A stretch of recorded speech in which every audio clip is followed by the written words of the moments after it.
Ballot paper ఇస్తారు. అధికారులు మీకు ఈ 2 పేపర్లు ఇచ్చాక ఓటింగ్ కంపార్ట్మెంట్లోకి వెళ్ళాలి.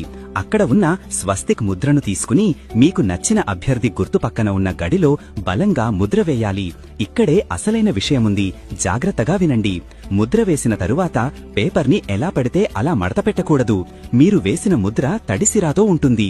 ఒకవేళ మీరు పేపర్ని అడ్డంగా మడతపెడితే ఆ సిరా వెళ్లి వేరే అభ్యర్థి గుర్తు మీద పడే ఛాన్స్ ఉంది. అప్పుడు 2 గుర్తుల మీద సిరా ఉంటుంది కాబట్టి ఆ ఓటుని చెల్లని ఓటుగా పరిగణిస్తారు.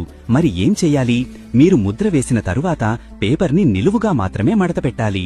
ఇలా చెయ్యడం వల్ల సిరా అదే గడిలో వెనకవైపు అంటుకుంటుంది తప్ప వేరే గుర్తు మీద పడదు. ఇది చాలా చాలా ముఖ్యం. ఆ తరువాతే బ్యాలెట్ బాక్స్లో వేయాలి.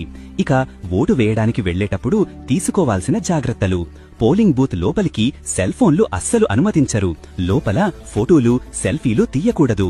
అలాగే మీ ఓటు ఎవరికి వేశారో బయటకు చెప్పాల్సిన అవసరం లేదు. తీసుకెళ్లాల్సిన ఐడీ కార్డుల విషయానికొస్తే ఓటరు స్లిప్తో పాటు ఆధార్